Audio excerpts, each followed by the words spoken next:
एक बाई संक्रांतीच्या दिवशी, आदल्या दिवशी, संक्रांतीच्या आदल्या दिवशी काय असते? भोगी. वा, छान. एक संक्रांती एकादशीच्या दिवशी आलती ना, आलती ना. त्या दिवशी काय केलं तुम्ही? भोगी पण एकादशीच्या दिवशी आलती एकदा. हाणलेन बैंगन. कीर्तनाला दम नाही, भागवताला दम नाही, रामायणाला दम नाही, गुण कोणाला आहे? अशी जर संक्रांत आली असेल तर पौष महिन्यात पूर्ण महिनाभर कधी पण वाण देता येत असते. एकादशीच्या दिवशी आली असेल भोगी, त्या दिवशी करायची नाही. ऐकत जा जरासं. काही काही बाया अतिशहाण्या. बाई आयवाची सक्रात आहे, वर्षाली एकदा येत असती. महाराज काही भयकत येत. गोळ्या संपल्यात का द्यायच्या? हा का गांजा ओढतीत महाराज? कधी कधी शास्त्र म्हणेल ते सांडावे, ते राज्य ही तृण मानावे. ऐकत जा. कधी कधी संक्रांतीचा आदला दिवस भोगीचा. भोगीचा कार्यक्रम आटपला. पती पत्नी बसलेले आहेत, बाजूला मुलगा बसलाय. भजनाची ताकद काय महाराज, कावडीनं गुण गावा. बाईनं मालकाला विचारलं, धनी? इथं बसलेली बाई नवऱ्याला धनी म्हणती. कोणी हातवरी करा वरती. तिच्या चपलाचं मंदिर बांधू आपण. नाही, नाहीत म्हणणार धनी. तुमची जीभ वाकणार नाही. येल्डिंग झाली ना जिबील तुमच्या. नवऱ्याचा आदर करी जा. तुमच्या पायाला स्पर्श करून प्रणाम करतो. बाईचा जिच्या कपाळावर कुंकू आहे, त्याच्या नवऱ्या इतका मोठा देव जगात दुसरा कोणताच नाही, कोणताच नाही. सोपं वाक्य सांगू तुम्हाला माझ्या माईनं. जी बाई दिवसात नवऱ्याच्या एकदा पाया पडती, तिला भारतातल्या कोण्याच महाराजाच्या पाया पडायची गरज नाही. याच्यावर सांगायलो मी माईकवर. इतकं सोपं नाही माईकवर बोलणं. तुम्ही मान्य करताल. एखादा विद्वान कॉलर धरून हालीन गिरगावचा बाळ्या काय बचर बचर करायला कशात लिहिलेलं आहे, धोतर पिवळं होईन. इतकं सोपं आहे माईकवर बोलणं. युट्यूब चालू आहेत पुन्हा यांचे. अख्खा महाराष्ट्र पाहिलं उद्या. जी बाई नवऱ्याचं दर्शन दिवसात एकदा घेते, तिला भारतातल्या कोण्याच महाराजाच्या पाया पडायची गरज नाही. इतक्यात ऐकू नका. जी दिवसात तीनदा नवऱ्याचं दर्शन घेते, तिला जगातल्या कुठल्याच देवतेच्या पाया पडायची गरज नाही. देवत तिच्या पाया पडतात. तिची देवावरी सत्ता. तिची देवावर सत्ता असते. देवावर सत्ता. तुमचं काय झालं माहितीये का? घरच्याचा इट आणि शेजाऱ्याचा भांग नीट. मालकाच्या पाया पडायचं नाही, महाराजाला काजू टाकून दूध देती. अशी बाई ज्या भागात आहे त्या भागात गाराचा पाऊस पडत असतो. गळ्यासोबत खोटं सांगत नाही मी. सर्वात मोठा देव आपला पती आहे महाराज. त्याच्यापेक्षा देवच मोठा कोणता नाही. महाराज पतीचं कल्याण व्हावा. वनवासात जीव जाळला. हो एका बाईने वनवासात जीव जाळला. 48,324 दाशा दिल्या त्या बापानं. 48,324 दाशा. भांडे घासायला दिले त्या आयर बाबा, भांडे घासायला. आणि परिस्थिती वनवासाची आली. आणि वनवासात देवाला विनंती केली, देवा कपाळाच्या मालकाला धक्का लागू देऊ नकोस. लागू देऊ नकोस. मरेपर्यंत वनवास सहन करते, पण माझ्या कपाळाच्या मालकाला सांभाळ. महाराज नवऱ्यावर श्रद्धा असलेल्या बाईचे नख पाहिले. पायाचे नख. वाऱ्यान पदर उडाला आणि नख पाहिले. इतकं रागीट महाराज. 5 रागीट लोकांपैकी एक. त्या रागीट महाराजाचं नाव होतं दुर्वास. अत्यंत रागीट. त्याला शास्त्राच्या भाषेत शीघ्रकोपी म्हणतात. शीघ्रकोपी 5. त्याच्यापैकी एक जमदग्नी आहेत. अजून 3 कोण होते घरी गेल्यावर बघा. मोबाईलीत तुम्हाला खपक्या भेताळासारखी पाहत जा.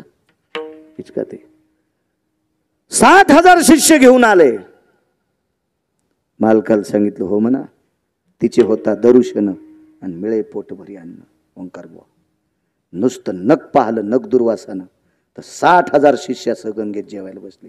काय ताकद संजय त्याची बाईची. मालकाची सेवा करण्यात ताकद. एवढी मोठी ताकद. म्हणून आपल्या मालकाचा आदर करायचा. सर्वात अगोदर मालकाचा आदर. मालकाचा जी स्त्री आदर करत नाही, महाराजाच्या पाया पडत असेल, तिच्या पापानं महाराज धोत्रा सगळं जळणार. आता महाराज जळाल्यावर धोत्र जळायला किती किस्तू लागत? इतकं ओलं शरीर जळाल्यावर धोत्रालाच खाली पैसे लागत, इस्तू लागत असतो काय जळायला? आपल्या पतीचा आदर सर्वश्रेष्ठ आदर आहे माझ्या माईने. तुम्हाला 3 गोष्टीनं श्रीमंत शब्दी पदवी प्राप्त झाली. एक संस्कृती, 2च गोष्टी सांगणार, आणि दुसरी आपल्या पतीचा आदर. तिसरा टप्पा तर लय टोकाचा आहे. ते फार टोकाचा आहे. ह्या दोनच गोष्टी सांभाळायच्या. कारण या देशातला पुरुष 10 ते 15% मुलाला वेळ देऊ शकतो, राहिलेला सगळा वेळ त्याची आई त्या मुलाला देऊ शकते. याच्याकरता संस्कृती टिकून ठेवणं तुमच्या हातात आहे. आपल्या पतीचा आदर करणं तुमच्या हातात. म्हणून राज्य राणी व संपत्ती, या देशाची सर्वात मोठी श्रीमंत संपत्ती कोण असेल तर माझ्या भारत देशाची स्त्री तुम्ही आहात. तुम्ही श्रीमंतात, तुम्ही श्रीमंतात. म्हणून तुम्ही चुकता कामा नये माझ्या बहिणी. उगं भंगिरायचं ऐकायचं नाही. काही व्रत करायचे, काही उपवास करायचे, लवंगाव मंगळवार धरला, ह्या ॲसिडिटी वाढील, साबुदानाच खाल्ला, आजारच वाढे, हे घराने कोण नाही सांगितले तुम्हाला? अद्याप नाही. करायचे नाही व्रत. हे भंगिऱ्या देवायच्या पण पाय पडू जाऊ नका. शेंदरी हिंदरी दैवते कोण पूजी बोते केदे. जे देव स्वतःच्या पोटाला भीक मागायलेत त्या देवाची पूजा तुम्ही केल्यावर ते भीक मागे तुम्हाला काय देणार आहेत? म्हणून भीक माग्या देवायच्या कधी पाया पडायचं नाही. आपुला तो एक देव करून घ्यावा, तेने विना जीवा सुख नव्हे. काय देणार आहे ते भंगिरे देव बोंबले, विठाला विठाला विठाला.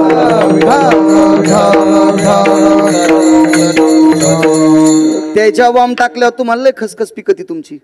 तुमच्यात पण असे काही काही भंगिरे येतं, एखादच धरणार नाही. आणि नवरात्रात 9 दिवस उपास धरी तू. बाजाव बसत नाही, गादीव बसत नाही, खुर्चीव बसत नाही, पोतड्यावर झोपतू, चप्पल घालीत नाही, 9 दिवस जगदम जगदम बनतू. आणि दसरा झाला की घोरपडी धरी तू. हा, देवीच्या पुढे दैत्य असतो का? ते दैत्य त्रिशूळच घालीन थोतरात, विठाला विठाला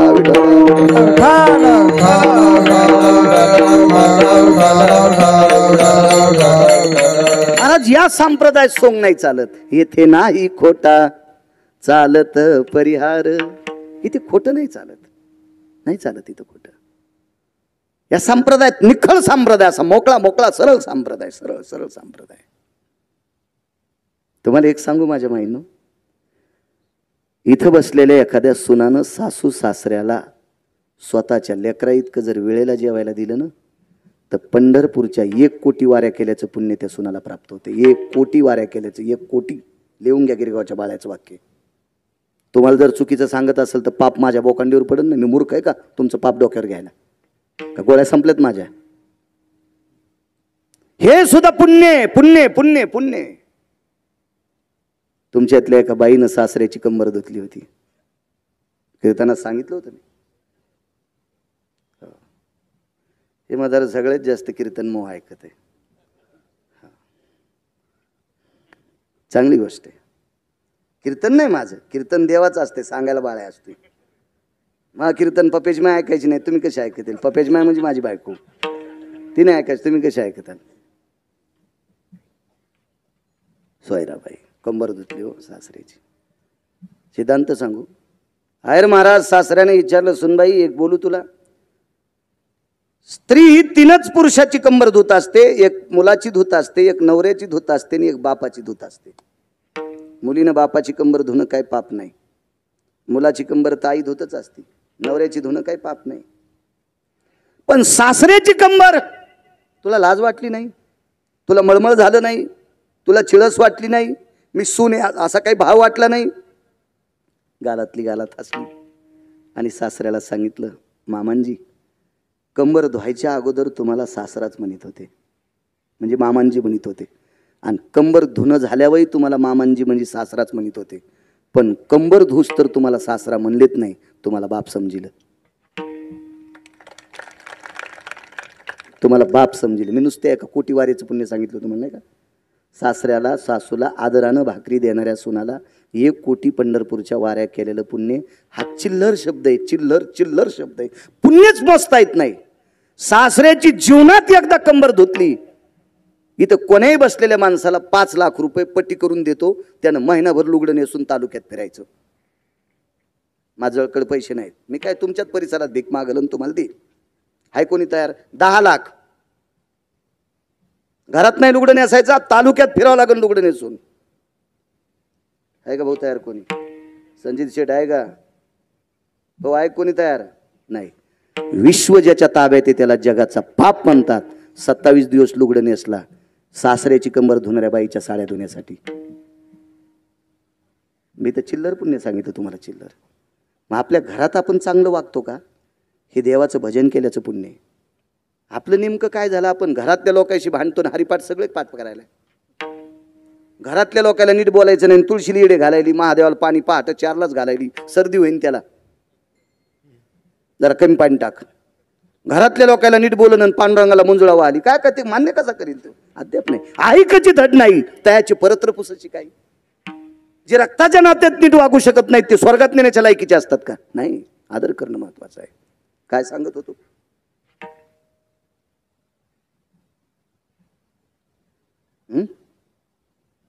भोगीचा दिवस आहे, संक्रांत. मालकाच्या सानिध्यात बसली. धनी इथपर्यंत आलतो ना, धनी शब्द वापरला होता. धनी धनी धनी धनी. काय ग, उद्या मकर संक्रांत आहे. हो ग. संक्रांतीचा पर्व काळ कधी हो? पहाटेच्या 4:30 वाजल्यापासून तर दुपारी 2:30 वाजेपर्यंत संक्रांतीचा पर्व काळ आहे. गुणगायीन आवडी याच्यावर सांगतोय. देवाचं आवडीनं भजन केल्याची ताकद काय? तू खबर आहे का मागतात देवाला? सकाळच्या 4:30 वाजल्यापासून तर दुपारच्या 2:30 वाजेपर्यंत संक्रांतीचा पर्व काळ आहे. तू वाण देण्यासाठी जाऊ शकते. बाई पहाटे उठल्या, लवकर स्नान केलं आणि 4:45 वाजता मंदिरात वाण देऊन घरी परत आल्या. मालकाने विचारलं, का गेली एवढ्या सकाळी? काही नाही गेले, लवकर जाग आली, स्नान आटपलं आणि वाण देऊन आले. मालक होते, त्यांच्या लक्षात आलं असेल का गेली असेल म्हणून. पण संक्रांतीच्या दिवशी दुपारची वेळ आहे.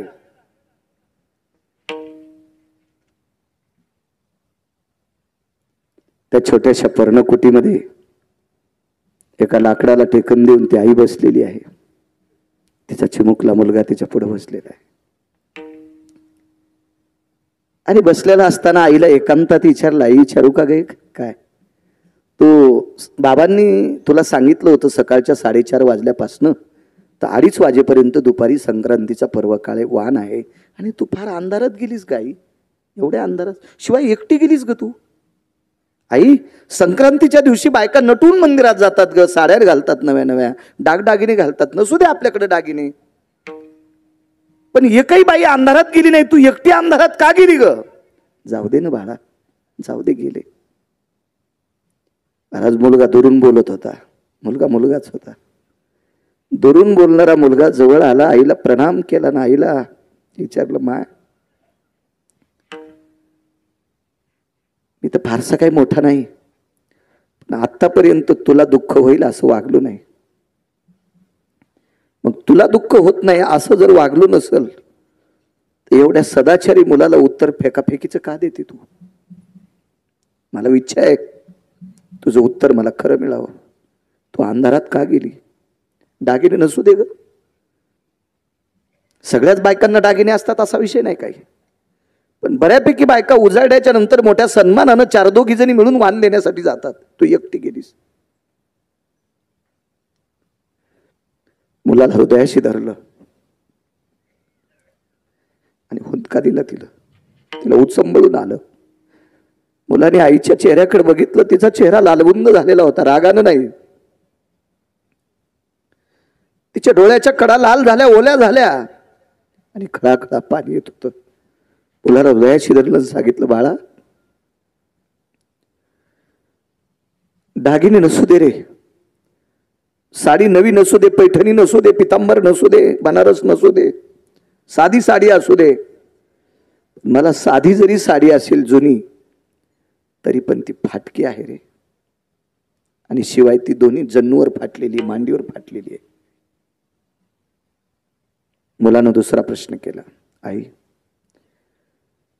दोन्ही जन्नूवर फाटलेली भाग आला असेल तर तू साडी उलटी नेसली असली तर फाटकं मिऱ्यामध्ये गेलं असतं, मिऱ्या घालण्यामध्ये गेलं असतं. आईनं उत्तर दिलं, बाळा कपाळावर कुंकू असल्याच्या नंतर सौभाग्यवती स्त्रीनं उलट पातळ नेसायचं नसतं. गरिबी आली तरी पदराकूनच शिवून नेसायचं, पण उलट नेसायचं नसतं. मुलाला सांगितलं, बाळा मांडीवरती छिद्र साडीला होते, पातळाला होते. आणि भर लोकांमध्ये, बायकांमध्ये, माणसांमध्ये जरी जायचं नसेल तर बायकांमध्ये तुझ्या आईच्या मांडीवरची फाटकी साडी बायकांनी पाहणं तुझ्या बाबाची लाज जाते. तो का म्हणे नग्न बाज, तरी ती लाज स्वामीची. महाराज पत्नीचं पातळ फाटल्याच्या नंतर त्याची लाज, नवऱ्याची लाज जात असते, त्याची प्रतिष्ठा नदीला जात असते. बाळा, तुझ्या बाबांचं माझ्या कपाळाच्या मालकाचा अपमान होऊ नये याच्याकरता मी अंधारात वाण देऊन आले. गरिबी किती असेल माझ्या माईनं त्या बाईची. तिला संक्रांतीच्या दिवशी सुद्धा चांगली साडी भारीची सोडून द्यावं, पण फाटकी नसणारी साडी तिला नेसायला नव्हती, मांडीवर फाटकी होती. काय परिस्थिती नाजूक असेल. तिच्या मालकाला जे धोतर होतं का त्याला बऱ्यापैकी गाठी होत्या. त्या बाईची जाऊ सांगू किती श्रीमंत होती. त्या बाईची जाऊ त्या काळामध्ये द्वापार युगामध्ये संक्रांतीच्या दिवशी वाण देत असताना नेसलेल्या साडीला हिरे होते. हिरे पदराला हिरे होते पदराला. एवढी श्रीमंत तिची सख्खी जाऊ, सख्या दिराची बायको, लहान्या भावाची बायको पदराला हिरे, आणि मोठ्या भावाच्या पत्नीला संक्रांतीच्या दिवशी फाटकी साडी आहे. परिणाम सांगू कशाचा. जिच्या साडीला हिरे तिचा नवरा भंगिऱ्याचे बुट उचलीत होता, पानछटाईचे बुट चाटीत होता. म्हणून मिळालेल्या पैशावर भौतिक गरजा भागवत होता. आणि हिचे मालक पंढरपुरातल्या मालकाचं भजन करत होते. पंढरपुरातल्या मालकाचं. संक्रांतीच्या दिवशी मंदिरात न दिसल्यामुळं 1-2 दिवसाला स्वतः समुद्राच्या तीरावर धुणं धुत असताना पाहिलं. त्या गावाचं नाव आहे पोरबंदर. पाहिलं धुणं धुत असताना. आता हिच्याकडे धुण्याला बाया होत्या, पण तिला लाज वाटली होती. जावेच्या घरी झोपड्यात कसं भेटायला जा, म्हणून सहज समुद्राकडे गेले. आणि किनाऱ्याला उतरल्याच्या नंतर विचारलं, ताईसाहेब तुम्हाला एक सांगू, उद्यापासून तुमच्या मालकाला सांगा आमचे मालक ज्यांचं भजन करते त्यांचं भजन करा. भजन म्हणजे स्तुतीपाठक होता तो, स्तुतीपाठक एका राजाचा स्तुतीपाठक. तिनं सांगितलं, हळदीच्या अंगानं ज्या दिवसपासून मी या घरात आले आणि घरातला शेर ओलांडलं, माप ओलांडलं, गुणगाईन आवडी याच्यावर सांगतोय, त्या दिवसपासून मालकानं सांगितलेलं ऐकावा असं मी ठरवलंय. मी सांगितलेलं मालकाला ऐकावा असं माझ्या जीवनात नाही. तिनं सांगितलं तुम्ही मरताल पण ऐकणार नाही. तिनं सांगितलं जीव गेला तरी हरकत नाही, पण भजन पंढरपुरातल्या मालकाचंच करणार. एक वाक्य सांगू, कायावृधो यति अंबरायाम कायावरुता यति अंबरा नैवायाम तरुपर्णेषु निशियाम व्यवहारेषु दिनत्रय त्यागेषु. याचा अर्थ खाली येऊन सांगतो. या शरीरावर अंबर, काया म्हणजे शरीर, अंबर म्हणजे वस्त्र. वस्त्र घालायला जर नाही मिळालं तर दिवसा फिरता येणार नाही. याच्याकरता दिवसा घरात बस जाऊ, रात्री फिरत जाऊ.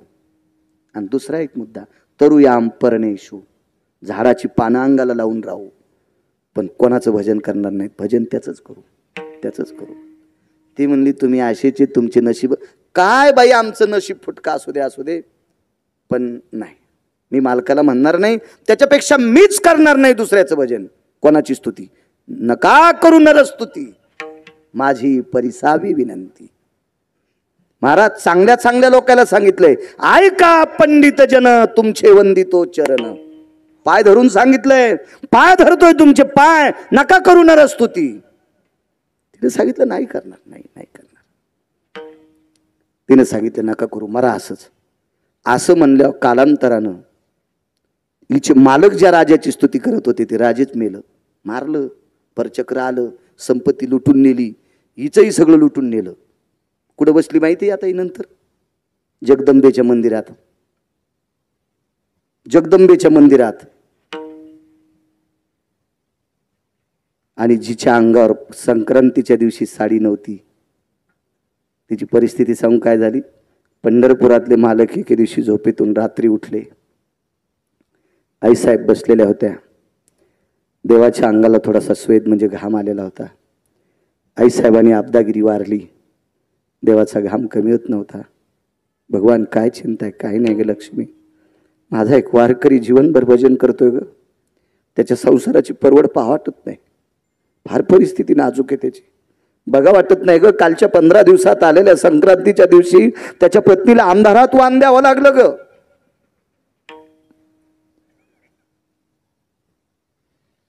मला बघावं असं वाटत नाही त्याचं, मला करणं काहीतरी, त्याचाच विचार करतो. आणि मध्यरात्रीला एक कलेचं दैवत विश्वकर्मा महाराजाला आमंत्रित केलं आणि विश्वकर्मा महाराजाला आमंत्रित करून भगवंताच्या सासरवाडीतून द्रव्य आलतं. देवाला श्रीमंतक नावाचा मनी सासरवाडीतून आलता. 26,666 तोळे 8 मासे, याचा एक भार गुणिले 8, 21 क्विंटल 78 किलो 44 तोळे सोनं देणारा मनी पंढरपुरातल्या मालकाला सत्रजित नावाच्या राजाची सत्यभामा नावाची कन्या, ही मागच्या जन्मात कोण होती सांगता येईल? चंद्रसेना. विठाला विठाला विठाला.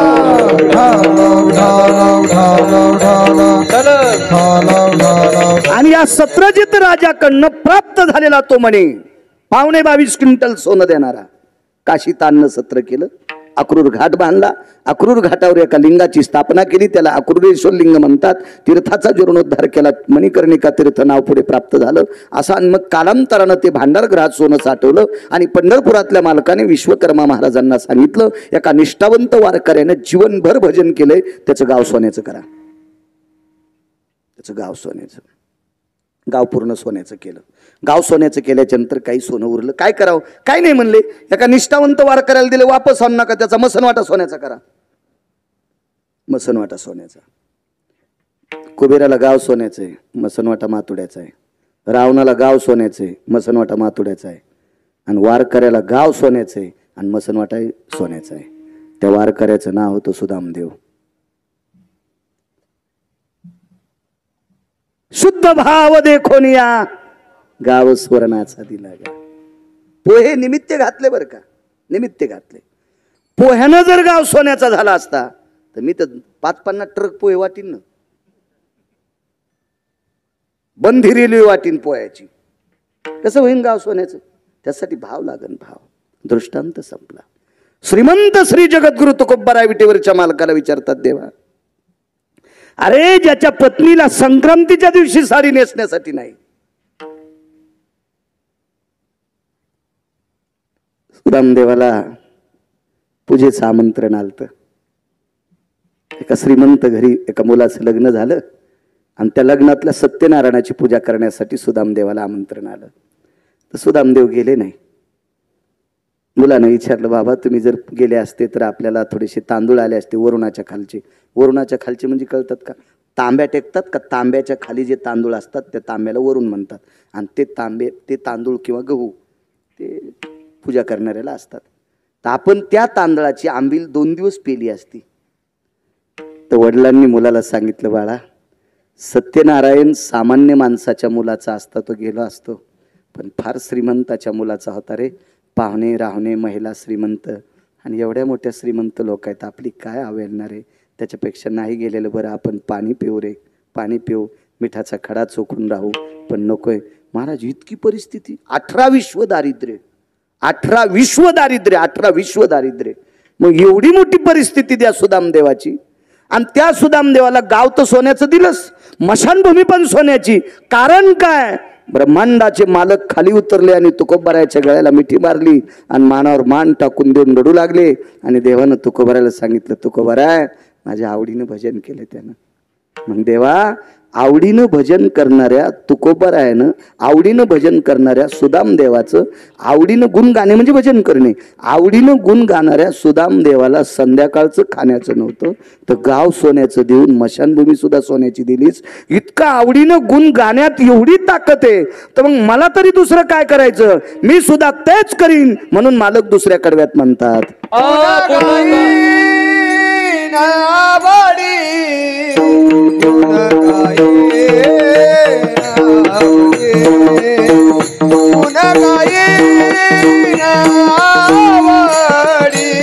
गुण गाये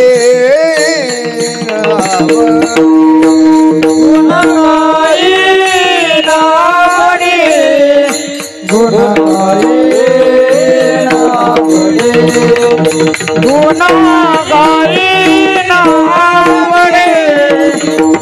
गाये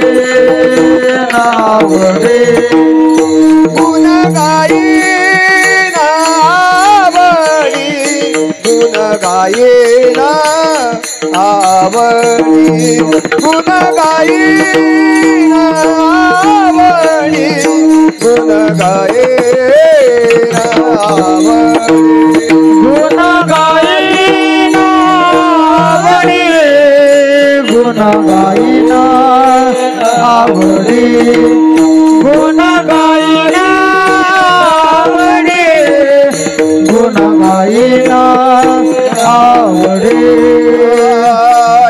माझी माझी माझी माझी माझी सर्व थोडी गुण गाई आवडी गुण गाई आवडी गुण गाई आवडी गुण गाई आवडी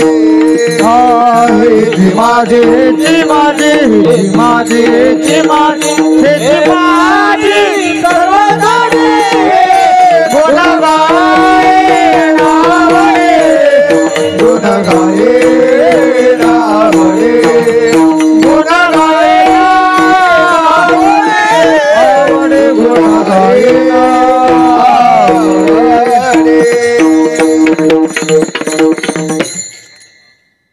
काय गुण गाण्याची ताकद कळाली. कशाने प्राप्त झाला असतं एवढं वैभव? फक्त भजनाची ताकद आहे. एवढी मोठी शक्ती भजनात आहे. तुकोबरा याच्या करता म्हणतात, देवा मी आवडीनं फक्त तुझं गुण गाईल, याच्या व्यतिरिक्त काही नकोय देवा, फक्त आवडीनं गुण गाईल. काय शक्ती आहे गुण गाण्याची. प्रभू रामचंद्र वनवासात होते. वनवासात असताना माझ्या माईंनं तुमच्यातल्या एका सामान्य स्त्रीनं प्रभू रामचंद्राला हाक मारली आणि प्रभू रामचंद्र तिच्यापर्यंत पोहोचले. त्या बाईचं कुळ काय असेल ते जाऊ द्या, पण त्या कुळातली लोक काम काय करत होती? लाहोरं, ससे, चित्र, रानडुकर, पशु पक्षी मारून उपजीविका करणारं कुटुंब, कुळ. आणि त्या कुळात जन्माला आली तुमच्यातली एक मानवी स्त्री.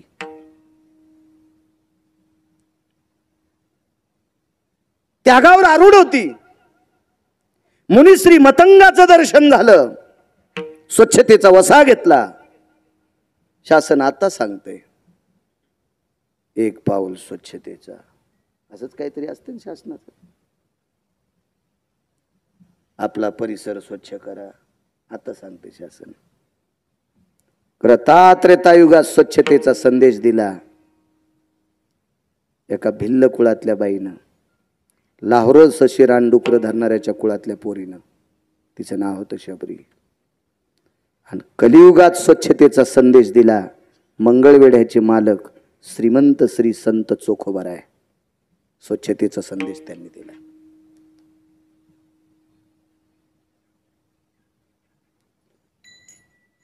आशीर्वाद प्राप्त झाला. हे माय भजन करीत राह.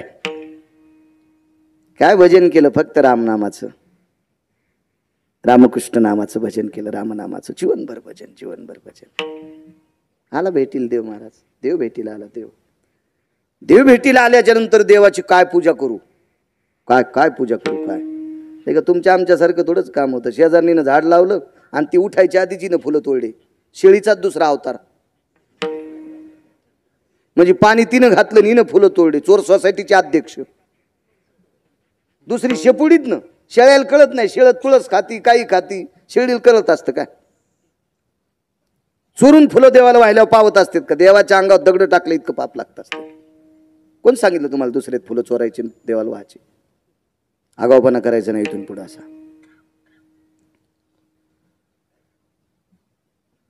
काय पूजा करू देवाची? काय काय काय पूजा करू? पाण्याचा माठ होता पर्णकुटीत झोपडीत. त्या पाण्याच्या माठातलं एक आता तिच्याकडे तांब्या आणि तीन कशाचं धातूचं मातीचंच गाडग, त्याच्यात पाणी घेतलं आणि विचार केला, देव हे रस्त्यानं बिना चप्पलचे चलत आलेत आणि काम करून आलेल्या माणसाला कोमट पाण्यानं हातपाय धुतले की त्याचा शीन भाग जात असतो. म्हणून बऱ्यापैकी शहाण्या बायका नवरा शेतातून आल्यावर बकेटभर पाणी गरम ठेवत होत्या. बऱ्यापैकी शहाण्या, उचकाण्या नाही. मी शहाण्या म्हणालो, शहाण्या. उचकाण्या नसतात. उचकाण्याचं काही खरं नसतंय. आमच्या मित्राकडे जेवायला गेलो तर जेवायला गेल्यावर ते म्हणलं, महाराज काय करायचं जेवायला? तर म्हणलं काय नाही, पिठलं आणि भाकरी करा. हो, माझी पाकशास्त्रात PhD झाली महाराज. म्हणलं बाई दटवायली काऊन तू? माझ्यापेक्षा लहान होता तो, त्याच्यामुळे मी तिला आरोतुरच बोललो. म्हणलं तुम्हाला दटवायली कशा करता? नाही म्हणे तुम्हाला कसं कळत नाही हो मग महाराज, माझी पाकशास्त्रात PhD झाली आणि तुम्ही पिठलं भाकरी मागता. मी म्हणलं अगं मला दुसरं चालत नाही काही, मला पिठलं भाकरी आवडती ना.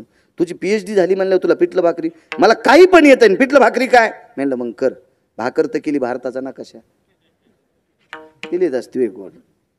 पिठल्यातले गोळे अर्धा तास हाटीत होती पण गोळे फुटत नाहीत. मी म्हणलं आता काडीन फुटत नाही, पायानं हाटू नको.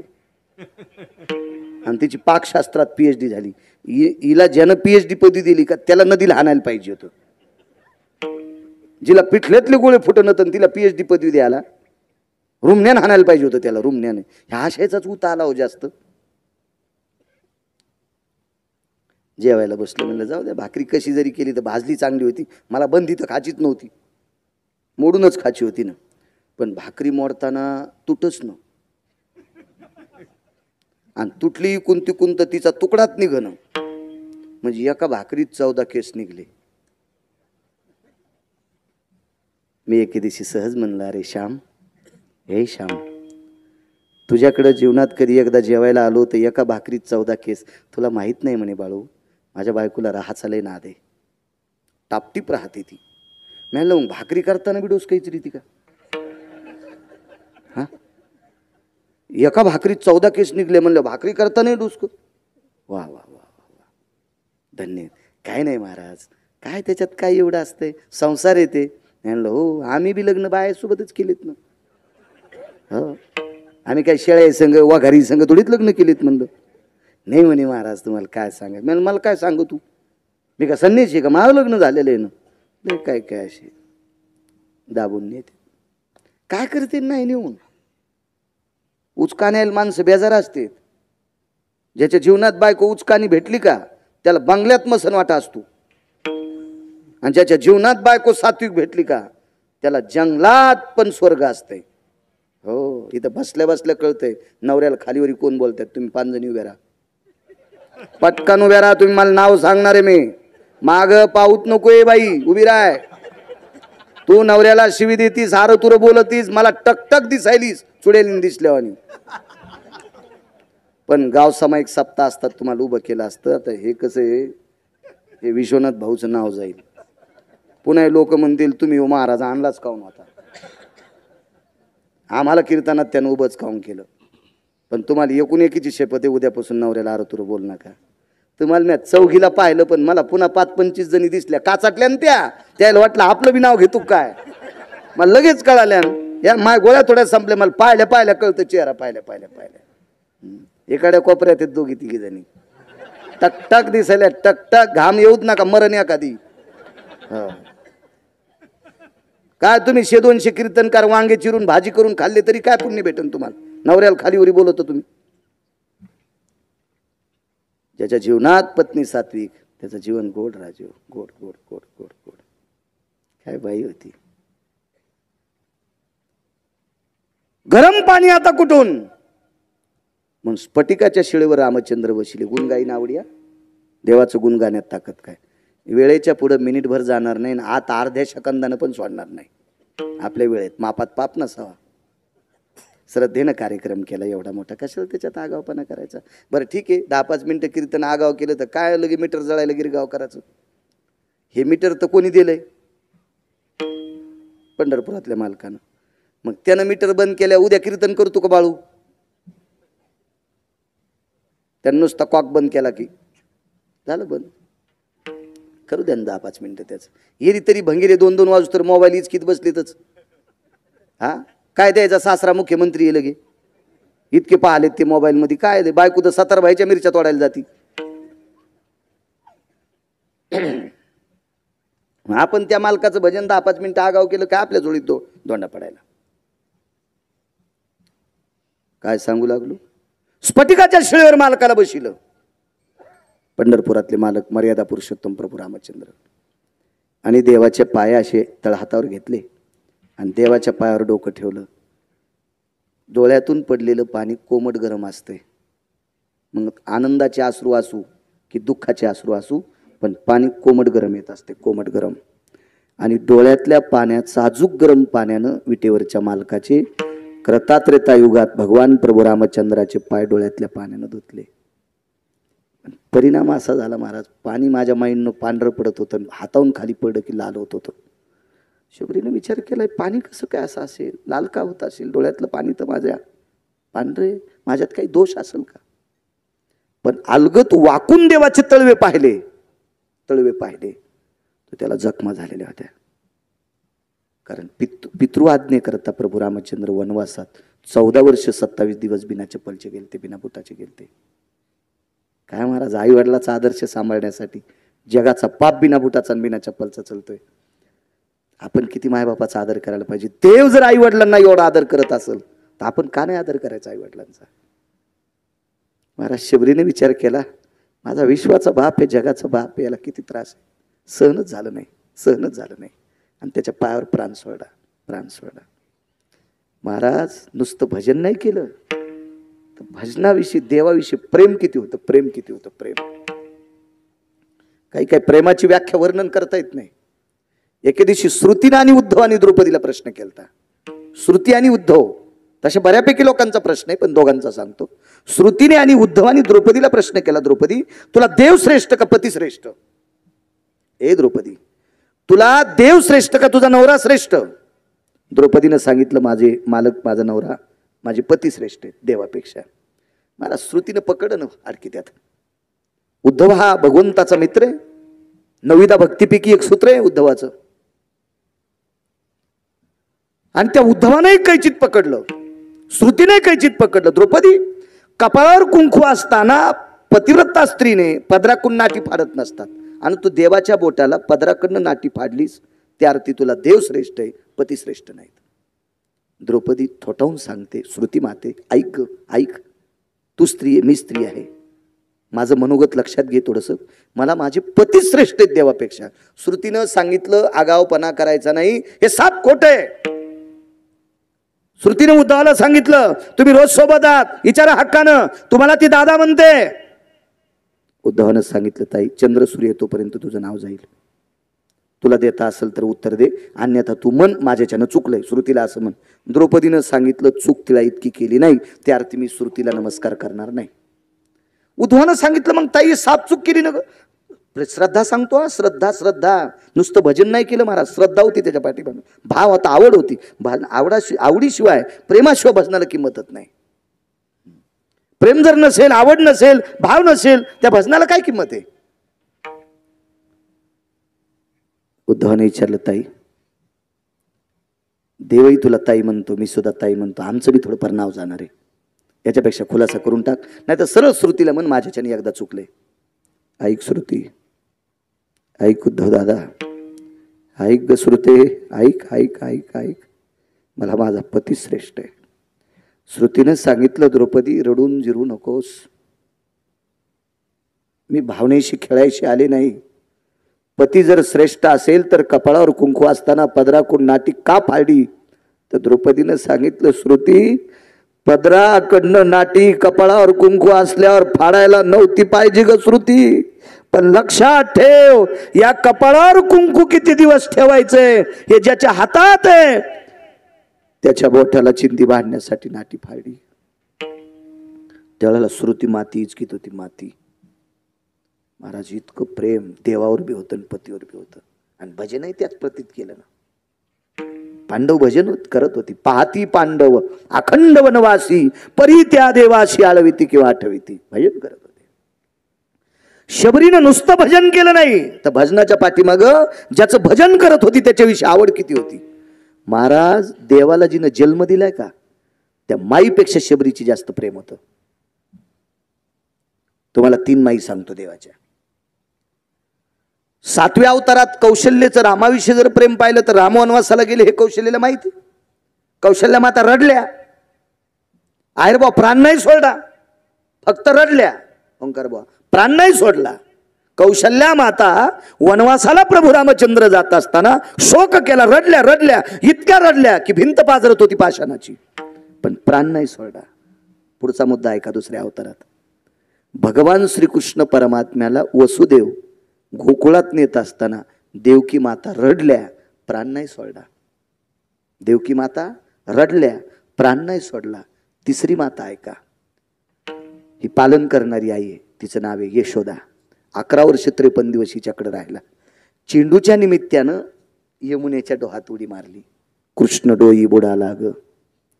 भगवान कृष्ण परमात्मा यमुनेच्या डोहात बुडाले असं कळाल्याबरोबर यशोदा रडत होता.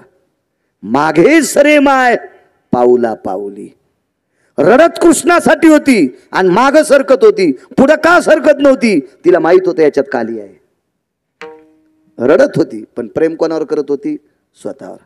मग लक्षात घ्या, यशोदेपेक्षा, देवकीपेक्षा आणि कौशल्यपेक्षा ही भजन करणारी भिल्ल कुळातली शबरी श्रेष्ठ होती. हिनं भजन तर केलंच, पण नुसती प्रभू रामचंद्राच्या पायाची जखम पाहिल्याबरोबर प्राण सोडला. तेचे येणे जाणे खुंटले. येणं जाणं खुंटलं म्हणजे देह सुटून गेला. दिव्य देह उचलला आणि गोलोकात नेऊन बसवला. गोलोकात 18 खुर्च्या होत्या, 19 खुर्च्या. 19 खुर्च्यापैकी 18 खुर्च्यावर योगी, जपी, तपी, सिद्ध, अनुरागी असे सिद्ध पुरुष होते. कोणाला बसता येत नाही त्या खुर्चीवर. फक्त 18 लोक आणि एक खुर्ची रिकामी होती. माझ्या माईंनो, तुमच्यातली शबरी जाऊन बसली तिथं. त्याच्यातले काही बोंबलू लागले, हे कोण आहे, कस काय इथं आली? त्याच्यातले काही तात्विक होते, त्यांनी सांगितलं काही ओरडू नका.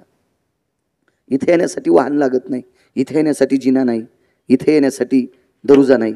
इथे एक अधिकारी पुण्य, एक तात्विक पुण्य केल्याच्या नंतर इथे येता येते. आपण प्रेमाने तिला विचारलं, बाई यज्ञ नाही, तपश्चर्या काहीच नाही, व्रत 1 पैशाचं नाही, दान मीच रानातले फळं खात होते, साधना कवडीची नाही. मग कशाच्या पुण्यावर आली? फक्त रामनामाचं भजन. नुसतं राम नामाचं भजन. अहो काहीच्या नखाच्या चुंबळी वळल्या होत्या. 80-80, 90-90 फूट डोक्याच्या जटा लांबल्या होत्या. पायाची नख खोऱ्याच्या दांड्या इतकी लांबलेली होती. हाताच्या नखाच्या चुंबळी झालेल्या होत्या. नाना प्रकारच्या साधना केलेली लोक, त्यांना त्यावेळेला त्या खुर्च्या भेटल्यात. आणि भिल्लाच्या कुळातली लावरचित्र सशे धरणाराची पोरगी राम नामाच्या भजनावर त्या खुर्चीवर बसते. तुकोबराय देवाला हालून विचारतात, देवा अरे ते पद कोणाला भेटतंय का? आणि लावरचित्र सशे धरणाराच्या पोरीला ही खुर्ची दिली तुम्ही, ताकद काय? तिनं फक्त माझं आवडीनं भजन गायलंय. गुण गाईन आवडी, गुना गाई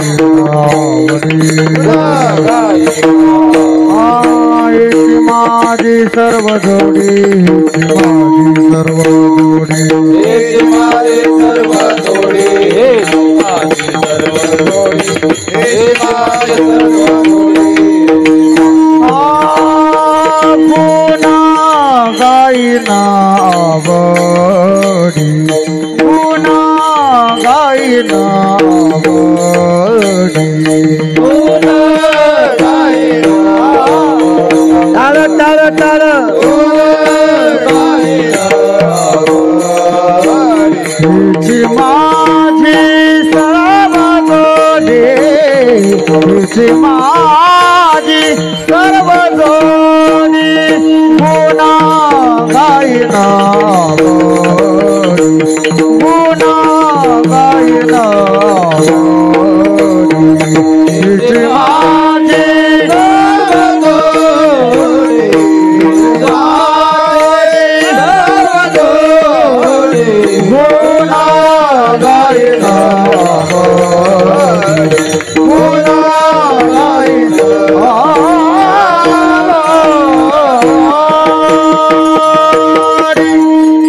नुसतं आवडीनं भजन करण्याची ताकद आहे सज्जनांनो. तुकोबरायाच्या करता म्हणतात, देवा मी आवडीनं गुण गाईल, आवडीनं नकोय, दुसरं काही नकोय. एवढा दर्जा आहे गुण गाण्याचा, एवढी ताकद. महाराज एका वानराने फार सुंदरसं भजन केलं. भजन करणाऱ्याची ताकद किती मोठी बघा. विश्वात गाव सोन्याचं मसन वाटा सोन्याचा फक्त भजन करणाऱ्यालाच भेटला. पुन्हा नाही कोणाला भेटला. महाराज समाधी जर सोन्याची जगात पहिल्यानं कोणाची, सोन्याची समाधी कोणाची जगात पहिल्यांदा झाली असेल तर भाऊ ती वारकऱ्याची समाधी झाली. सोन्याची वारकऱ्याची. त्या वारकऱ्याचं नाव होतं शेठजी गंधमादन नावाचा वारकरी. जीवनभर भजन केलं महाराज. इतकं भजन केलं, इतकं भजन केलं, इतकं भजन केलं. कुंभकर्णानं मारल्यावर प्रेतानं पण भजन केलं. प्रेत प्रेत भजन करीत होतं. प्रेत चुरा केलता असं, चुरा चुरा चुरा चुरा केलत. हाताला रक्त लागलं आणि त्या रक्तातून राम राम राम राम राम राम राम असा ध्वनी निघत होता. दुपारच्या युद्धाच्या मधल्या इंटरव्ह्यू मध्ये बिभीषण घरी पळत गेला. बिभीषण चुकून बोललो, कुंभकर्ण घरी पळत गेला आणि रावणाच्या कानाला हात लावला. पागल टगुऱ्याच होत ते. फार अहंकारी होता रावण. फार रावण फक्त अहंकारानंच बोंबलत गेला. त्यानं घड्याळाचा विचारच केला नाही. त्याला वाटलं टाइम आपला वाट पाहतो का नाही. कशी वाट पाहिजे सुमलाय. याच्याकरता रावण मातीत गेला. तलवारच उपशिली. भाऊ म्हणला दादा तू यासाठी युद्ध करायलो आणि तुझा हात काय कापतो म्हणला. डोकं काप ना. अरे याच्याकरता हात कापतो. राम मला आवडत नाही त्याचं नाव माझ्या कानात आलं. म्हणला रामाचं नाव ऐकल्यावर दादा तुला राग येतो याच्याकरता ऐकवत नाही. रामाच्या पक्षातली माणसं मेल्यावर सुद्धा रामाचं भजन करतेत. इतके इमानदार माणसं त्याच्या सोबत आहेत म्हणून एकच करतो, त्याची बायको त्याला देऊन टाककडे. पण कुठं ऐकत होता रोगील. नाही म्हणला नाही देणार नाही देणार. बघ म्हणला रक्ताच्या कणाकणामध्ये राम आहे वानरांच्या. इतके इमानदार वानर सोबत आहेत आपलं जय होत नाही. म्हणला मेलो तरी हरकत नाही पण देत नाही. ते रगीलच होतं. त्याचा मनका गेला पण तनका नाही गेला. सापडलं संध्याकाळी मारुती रायला. मारुती रायनं तो गोळा उचलला. प्रभू रामचंद्राला दाखवला मालक गंधमादन वानर आहे. बोंद्रा असते ना गुळाचं, गुळाची भेली ढेप बांधायचं बोंद्रा असतं ना. काय म्हणता तुम्ही त्याच्याकडे? बारदाना. हा ते बारदाना कट्टा म्हणा पोतड असं. ते भिजल्या असा चुरा गोळा केल्यावर कसं होतंय असा गोळा त्याच्या शरीराचा हाडा मासाचा त्वचेचा झालता. रामचंद्रांना दाखिला. लक्ष्मणजीने विचारलं हनुमान जी शोभतय तुला मालकाच्या हातात मासाचा गोळा देणं? लक्ष्मणजीनं मारुतीरायनं लक्ष्मणजीकडे पाहिला आणि सांगितलं लहाने मालक मासाचा गोळा मालकाच्या हातात देणार नाही. मी माझ्याच हातात घेत नाही तर मालकाच्या हातात कसं देईल? पण हे मास आगळं वेगळं आहे मालक. कशाचं मास आहे? मास कशाचं असू द्या पण हे मास रामनाम म्हणते, मोठ्या मालकाचं भजन करते. त्याला लक्ष्मण शांत बसले. प्रभू रामचंद्रानं तो मासाचा गळगोळा घेतला, त्याच्यातलं रामनामाचं भजन ऐकलं आणि हृदयाशी गोळा लावला. वंजळीत घेतला, डोळ्यातल्या पाण्यानं त्याला अभिषेक केला, अवतीत केलं. विभीषण, मी म्हणालो विभीषण. प्रभू रामचंद्र विभीषण नाही म्हणले, राजन. राजा म्हणजे राजा. जी मालक. रावण मृत्यू पावल्याच्या नंतर लंकेचा राजा मी तुम्हाला करणार, त्याच्यातला सुतळीचा तोडा सुद्धा घेणार नाही. पण पण पण पण तुम्हाला राजा केल्याच्या नंतर माझ्या या गंधमादन नावाच्या वारकऱ्याची समाधी सोन्याची करा. पृथ्वीवर जितके देश असतील का या सर्व देशात सर्वात अगोदर जर सोन्याचं समाधी मंदिर कोणाचं झालं असेल तर ते वारकऱ्याचं झालं. ते गंधमादन नावाचं वारकरी त्याचं झालंय. कारण हा वारकरी ओरिजिनल वारकऱ्याच्या तालमीतला होता ना. ओरिजिनल वारकरी कोण? मारुतीराय. येऊनी जन्मला मरकट तो वैष्णवा माझी अतिश्रेष्ठ, हनुमंत मनावया कनिष्ठ, ऐसा पापिष्ट कोण आहे? वैष्णवा माझी अतिश्रेष्ठ. आणि त्या मारुतीरायच्या तालमीतलं गंधमादन. जे म्हणले. रावण मारला. सोन्याची लंका, ती समाधी सोन्याची केली. वेगळाच सांगतो, कालांतरानं लंकेत दुष्काळ पडला पाण्याचा. एक जण म्हणला गिरगावकराच्या गोळ्या संपल्या असतील का? लंकेला चारी बाजूनं समुद्राचा येडा आहे, म्हणजे पाणी कमी आहे का तिथं? नाही. मग पाण्याचा दुष्काळ कसा? मी म्हणलं सुंबळ्या, गोळ्या माझ्या संपल्या नाही. लंकेच्या चारी बाजूनं पाणी होतं, पण प्याच्या कामाचं नव्हतं ना. समुद्राचं पाणी पिता येत असतं का? नाही.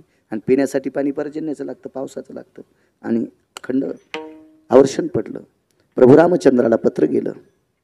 ते पत्र वाचिल्याबरोबर पत्र जो घेऊन गेला त्याला सांगितलं, का रे तुमच्याकडे उत्सव झाला नाही? पत्राच्या पाठीमागं लिहिलं, वारकऱ्याचा उत्सव राहिला. महाराज नशिबवान किती वारकरी बघा. कोणाही वारकऱ्याचा सोहळा होईल, पण किती दिवस होईल? त्याचं पोरग जिवंत आहे तोपर्यंत, त्याचा नातू जिवंत आहे तोपर्यंत, त्याचा पंतू जिवंत आहे तोपर्यंत, त्याचा खापरपंतू येतोपर्यंत. त्याच्या पंतूनं रान दुसऱ्याला ऐकलं, म्हाताऱ्याची समाधी जेसीबीनं खाल्ली. होतं का ते भाऊ? नाही ठोत, नाही ठोत. पण या वारकऱ्याचा उत्सव सांगू किती दिवस आहे? पुढे प्रशांत भाऊ.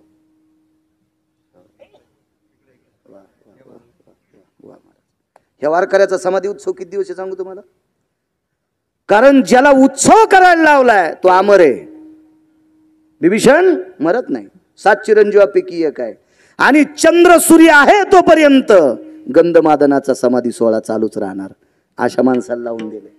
ताकद कशाची? भजनाची. पुढचं ताकद आहे का?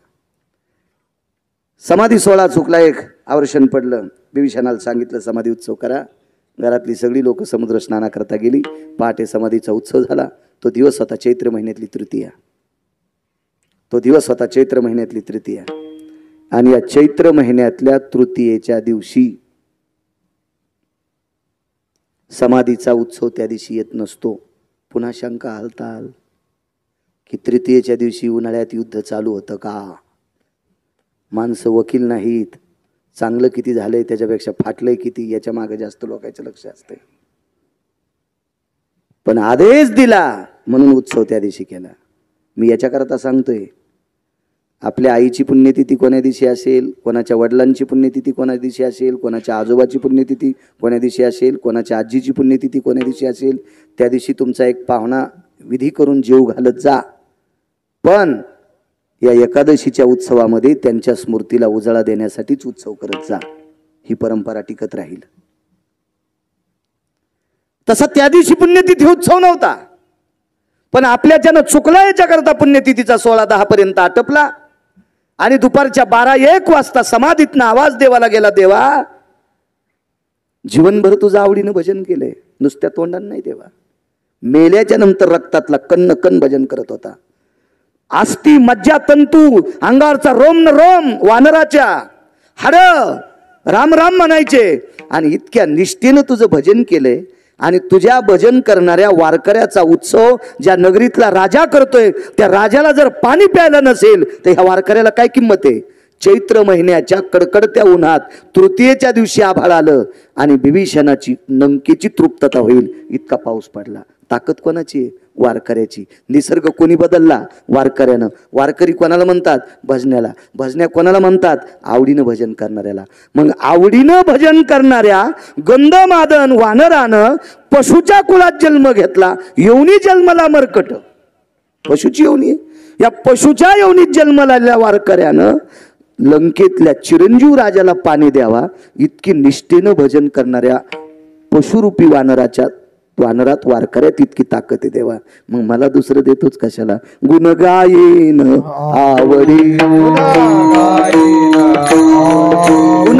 गायेन आवडी, अरे हेची माझी सर्व जोडी, हेची माझी सर्व जोडी. गुण गायेन आवडी, गुण गायेन आवडी, गुण गायेन आवडी, गुण गायेन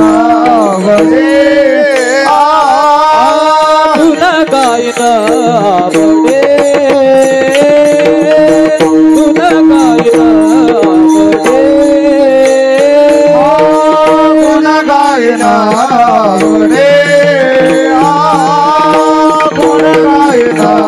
हेची माझी सर्व थोडे, हेची माझी सर्व थोडे, गुण गायन आवडे,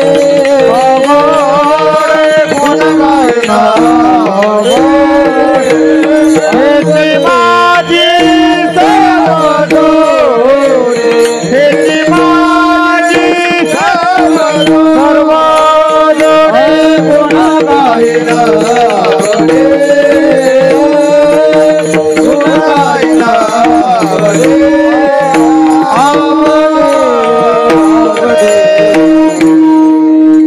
आवडील फार मोठी किंमत आहे.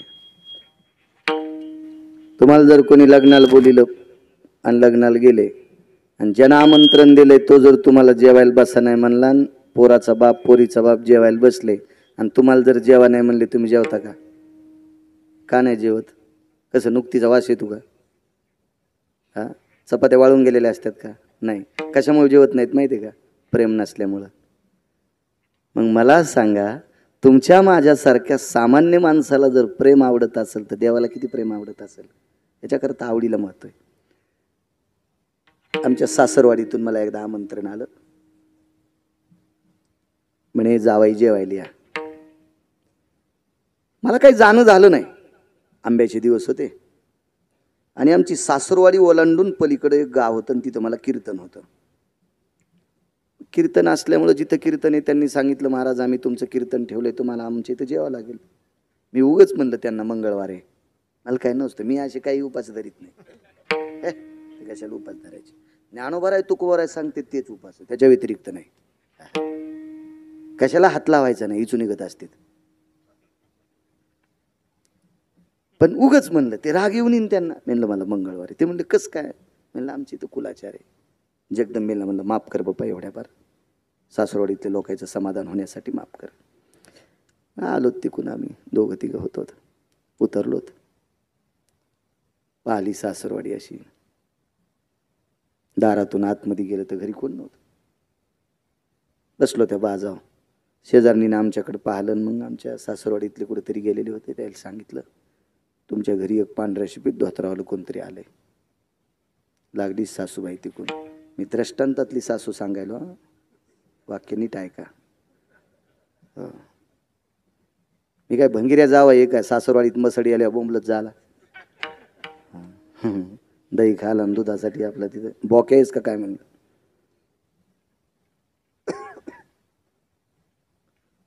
पाहिल्याबरोबर पदर गिदर बायाने घेतले, त्याच्या साड्याला पदर होते नाही. आता राहू दे, आता तुम्हाला कुठे ऊन लागायले. राहू दे, नका घेत जाऊ. तुम्हाला एकूण एकच शेपती घेत जाऊ नका. आणि पदराचे पैसे खर्च नका ना. तुम्ही पप्प्याच्या बापाला सांगा जा पदर कापून आणजा म्हणून. कशाला पदर? महागाईचा पदर असतो, त्याला जर असतोय. कशाला ती पदर उगा आहे का नाही? तुम्ही 50 जण मिटिंगच घ्यायची, पदर घ्यायचीच नाही आणि नाव देऊन टाकायचं हुंडी सोसायटीचे अध्यक्ष. दम नाही कीर्तनाला, दम नाही भागवताला, दम नाही रामायणाला. कशाला करायची कीर्तन?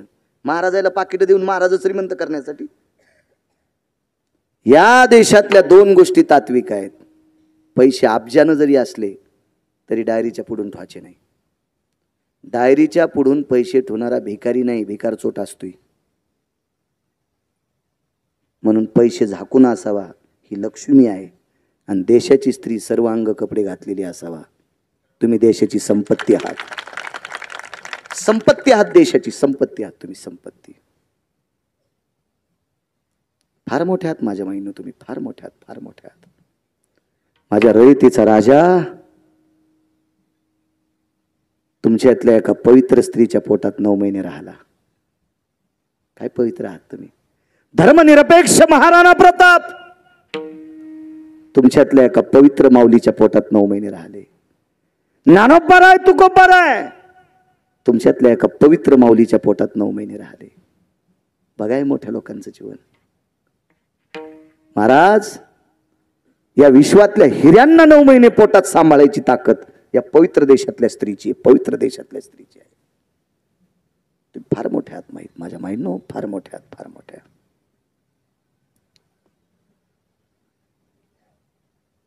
आम्ही गेल्याबरोबर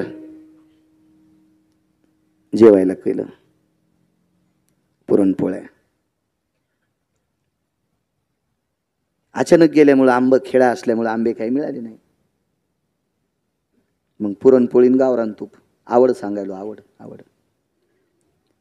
पण मी सांगितलं मला काय ती भजे आमटी सरशी वगैरे शिरशी काय म्हणते तुमच्याकडं, सार वगैरे हे काही नको म्हणलं. फक्त पुरणपोळी आणि गावरान तूप. मला काही शुगर नाही, बीपी नाही, काय नाही काय नाही काय नाही, अंजिओप्लास्टी नाही, लोखंड प्लास्टी नाही, लाकूड प्लास्टी नाही, काय काय काय विषय काटला, कुठला आजार नाही, काय नाही अजून तरी. त्याचा गर्व बी नाही. ते मालकाने दिलेलं शरीर काय ताण. हे बसून कीर्तन करतो. मागे एकदा अपघात झाला त्याच्यामुळं. ते अपघात होत नव्हता, पण मी कीर्तनाला जाणं नव्हतं पाहिजे तिथं. मी गेलो गोव्याला कीर्तनाला, गळ्यात शपथ समुद्र पान नव्हतं गेलो. माया गळ्यात शपथ. 5 कीर्तन केले गोव्यात. आमच्या सोबत मी लोक नेलते का, त्या विमानात बसून नेलं. त्या माणसानं लिमिट पैसे दिले, म्हणलं कशाला आपल्याला पचायचे नाही. मग ज्या भजण्याला कधी बिचाऱ्याने त्यांच्या चित्रात विमान पाहिलं नाही, त्याला भजण्याला मी विमानात बसून नेलं. पण त्याच्यातले दोघं म्हणले आपल्याला बीच पाहायला जायचं. म्हणले बीच कशाचा असतो हो.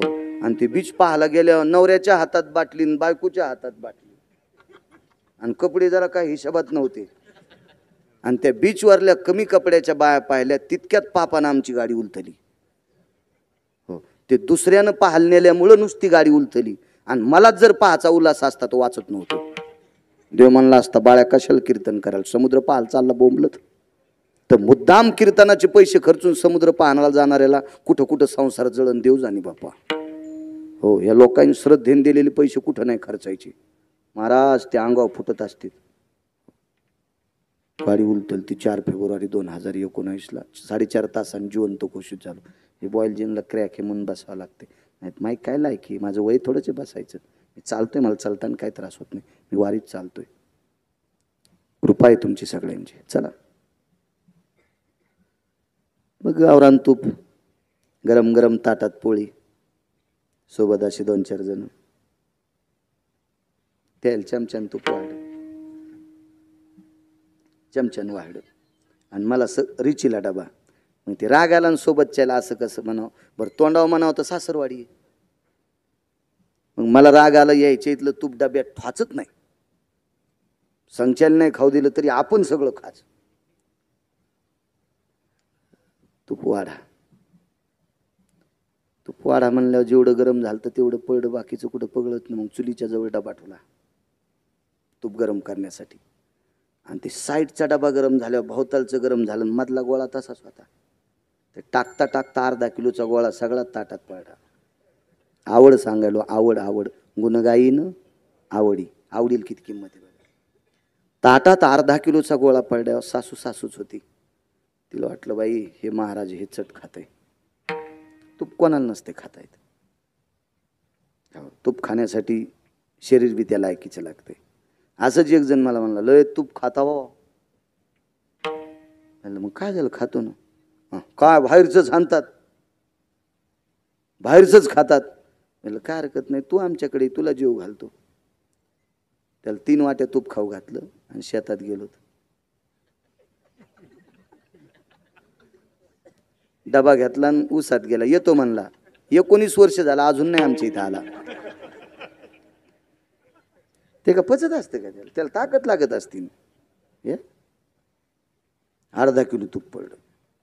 ते सासूला माहित होतं. पुन्हा एकदा सांगतोय हा, दृष्टांतातली सासू सांगायला. खरी सासू इतक्या पुढे बसायला काय, कसं शक्य आहे ते.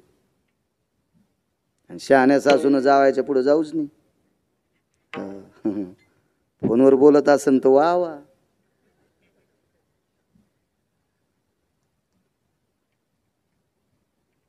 जाऊ द्या, कशाला आताच इचकायचं. काळ बदललाय. हे म्हणते मेला लय चरचर बोलू माय. तितकं तूप पडल्यावर आवड तर होती महाराज, पण एवढं तूप खाऊ घाला आवड नव्हती. काय हुशार सासू. ते म्हणलं जावाई. म्हणलं काय मामी. काही नाही, आमच्या इथल्या सटवाईला नवस केलता. सटवाई कळती ना. आणि मसुबाला नवस केलता आणि सटवाईला नवस केला. आमच्या मुलीला जर कीर्तनकार जावाई भेटले तर त्याच्या ताटात 5 घास खाईन.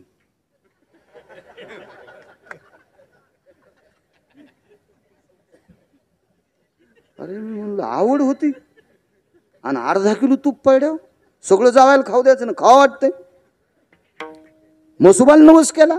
कीर्तनकार मालक भेटले तर ताटात खाईन. त्याला माहीतच नव्हतं हे किती रगील होते म्हणून. लगेच म्हणलं आमच्याकडे वाटण्या झाल्यात. बाई कशा झाल्या? म्हणलं काय नाही, बांधलेली जागा लहान्याला गेली आणि रिकामी जागा मला आली. बाई अशा उभ्या करायच्या ना वाटण्या. अर्धी रिकामी जागा लहान्याला, अर्धी तुम्हाला ना, अर्धी बांधलेली तुम्हाला ना, अर्धी लहान्याला, अशा करायच्या ना. म्हणलं नाही. बाई अशा आडव्याच केल्या का? ताटातून बोट ओढ पगळलेलं 1.5 छटाक तूप माझ्याकडं 8.5 छटाक त्याच्याकडून 8.5 छटाक तिकून. मी म्हणलं अरे काम हुकलं गडे. तुपाचा गोळा पलिकून गेला आणि 1.5 छटाक आपल्याकून आलं. मी लगेच म्हणलं तुमच्याकडे इलेक्शन चालू असेल? हो. कस काय वातावरण? नाही भाई आमच्याकडे एकाच पक्षाला किंमत. बर जावाई तुमच्याकडं? म्हणलं आमच्याकडे सारा कालवाच आहे. हो आमच्याकडे सगळा कालवाचे. त्याचाच कालवा झालाय. कोण कोणाकडे जाऊन इथं आपल्याला काऊन नाही कालवा व्हायचा? कोणी कोणाकडे उड्या हाणाले तर आपला बी कालवाच. आमच्याकडे सारा कालवाचे. बंदी परत घेतली आणि तोंडाला लावली. दृष्टांत संपला. याला भाव म्हणत असतात का? प्रेम लागते. प्रेम प्रेम प्रेम. महाराज विश्वाच्या मालकाला प्रेम आवडते. गुणगायीन आवडी आणि आवडीनं भजन करणाऱ्यात एवढी मोठी ताकद आहे. मी कितीतरी वेळेस यूट्यूबवर बोलत गेलो, कीर्तनात बोलत गेलो. तुम्ही यूट्यूबवर ऐकलं असेल. ज्यांना ऐकलं नसेल त्यांना एक 5 मिनिटात पुरावा सांगतो आणि मग ठोकरक घेतो. टोल नाक्यावर टाळ्या वाजविणारा तृतीयपंथी 22.5 वर्ष त्याचं वय. टोल नाक्यावर पोटाची खळगी भरण्यासाठी एक 22.5 वर्षाचा तृतीयपंथी तो एका निष्ठावंत वारकऱ्याच्या सानिध्यात गेला आणि निष्ठावंत वारकऱ्याने त्याला संदेश दिला, तुला टाळ्याच वाजवायच्यात ना तर भजनात वाजव. आणि 22.5 वर्षाचा तृतीयपंथी एका जुनाट वारकऱ्याचा ऐकून पांडुरंगाच्या मंदिरामध्ये, मारुतीरायाच्या मंदिरामध्ये टाळी वाजन भजन केलं. मरुस्तर भजन केलं, मरुस्तर आवडीनं. परिणाम सांगू, त्याला त्या लागी विमान पाठविले. विमान आलं, त्या विमानात बसवलं, वैकुंठात नेलं. भजन करायला लावणारा वारकरी आधीच वारला, त्याला वैकुंठात खुर्ची भेटली. याही तृतीयपंथ्याला खुर्ची भेटली. आनंदानं कडकडाटून मिठ्या मारल्या आणि तो तृतीयपंथी रडू लागला. त्या पहिल्या वारकऱ्याने विचारलं, का रडतो? म्हणला, मी आवडीनं भजन केल्यामुळं मला विमान नेण्यासाठी आलं, मला स्वर्गात खुर्ची भेटली, पण माझ्या आईला माहीत नाही, बापाला माहीत नाही, भावाला माहीत नाही, बहिणीला माहीत नाही, माझ्या मित्राला माहीत नाही, माझ्या सोयऱ्या धायऱ्याला माहीत नाही, गावातल्या लोकांना माहीत नाही. आज ती लोक माझी निंदाच करतात. त्या जुन्या वारकऱ्यानं सांगितलं, निंदा नाही, चंद्र सूर्य तोपर्यंत तुझ्या नावाचं भजन होणार.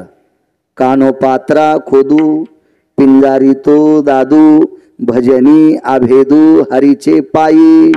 तर या तृतीयपंथी वारकऱ्याचं नाव गाथ्यात घातलं, अभंगात घातलं आणि रोज सकाळी काकड्यात त्या तृतीयपंथी वारकऱ्याचं नाव घेतलं जाते. तो कोबरा विचारतात, देवा का? तृतीयपंथी जरी असेल, लोक जरी त्याला मानित नसतील, पण त्यानं माझं आवडीनं भजन केलंय, याच्या करता चंद्र सूर्य येतोपर्यंत या पवित्र वारकरी संप्रदायामध्ये अभंगात त्याच्या नावाची वर्णी लागणार. गुणगायीन आवडी. आवडीनं भजन करण्यात ताकद. माझ्या माईंनो, वेश्या व्यवसाय करणारी एक बाई, वेश्या व्यवसाय करणारी बाई, आणि या स्त्रीनं जीवनभर भजन केलं. तिचं नाव आहे महानंदा. कानोपात्रा वेशेचा व्यवसाय करत नव्हती, तिची आई वेश्या होती. महानंदा. नियम काय होता? सूर्यास्त झाल्याच्या नंतर पोतभर जरी सोनं आलं तरी कुठल्याही परपुरुषाला आतमध्ये येऊ देत नव्हते. सूर्यास्ताच्या अगोदर जरी एखादा कोणी आला तर त्याला रात्रभर त्याची सेवा करायची, आणि सूर्यास्त झाल्याच्या नंतर गाडीभर जरी सोनं आलं तर त्याला भाऊ म्हणून काढून द्यायची. रात्री स्नान करायची आणि तुळशीपाशी दुसऱ्या दिवशीचा सूर्योदय होईपर्यंत भजन करायची.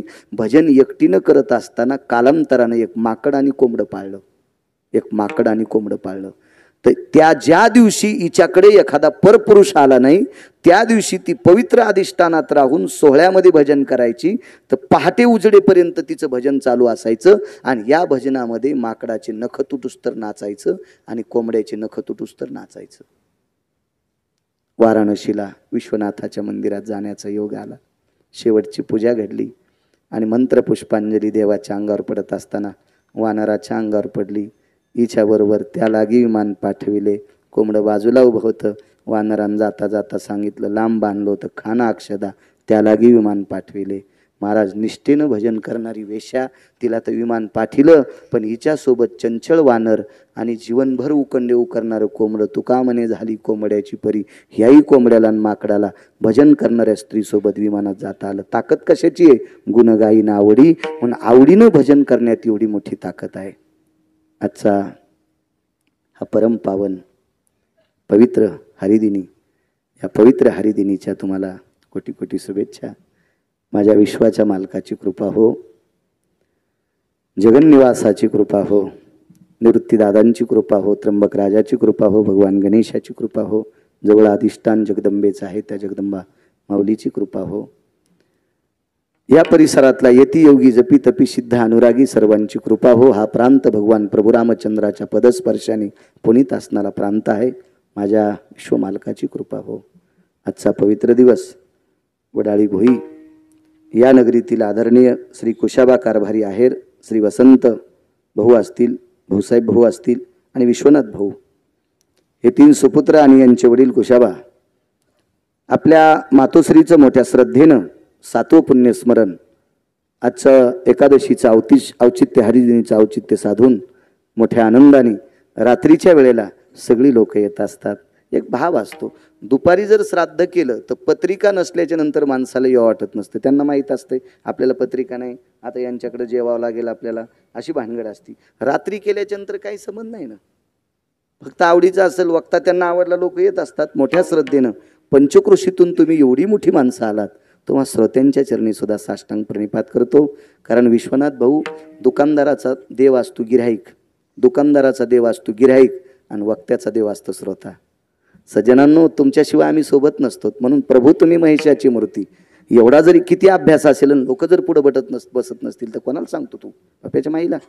आणि ती तरी काम सोडून तुझं कसं ऐकल? नाही. म्हणून तुम्ही आमचे देव आहात. श्रोता, वक्ता हा श्रोत्यामुळे शोभून दिसत असतो. तुम्हा सज्जन श्रोत्यांच्या चरणी साष्टांग प्रणिपात करतो. एवढी जागा असताना सुद्धा तुमची जागा तरी पण अपुरी पडलीच. लोकांना वट्ट्या कट्ट्यावर, लोकांना काही वरी आपापल्या घरावर बसावं लागले. हो, घरावर बसावं लागले. एवढ्या मोठ्या श्रद्धेनं पंचक्रोशीतून श्रोते जनार्दन आले, माझ्या मायमाऊल्या आल्या. पुनश्च एकदा जाता जाता सांगतो, ज्याचे आईवडील जिवंत असतात त्यानं आपल्या आईवडिलाचं दर्शन घ्यायचं. माझ्या माईंनो तुम्हाला सांगतो, घरातल्या सासू सासऱ्याचा आदर करी जा, देव तुमचं चांगलं करेन. माझ्या सोयराबाईसाठी देव साडी नेसला ग माझ्या माईंनो. तू का म्हणे पितृ आशीर्वाद देती, कल्याण विच्छिती तयाकुळा. आपल्या मालकावर प्रेम ठेवत जा. एका बाईच्या मालकानं महाराज 59 वर्ष संसार केला आणि 59व्या वर्षी बाथरूममध्ये आंघोळ केली आणि टावेल गुंडाळली. शर्ट घातलं नाही, टावेल गुंडाळली, टावेल. आणि टावेल गुंडाळून दारात बायकोला सांगितलं, माय भिक्षा वा. 59व्या वर्षी बायकोला भिक्षा मागितली, माय म्हणून निघून गेले. बाई रडू लागली. बाईनं सांगितलं, देवा, नवऱ्यानं जरी मला माय म्हणलं असेल पण मी नवऱ्याला मालकच म्हणेल, मालकच म्हणेल. काय नियम केला माहिती आहे? काय नियम केला?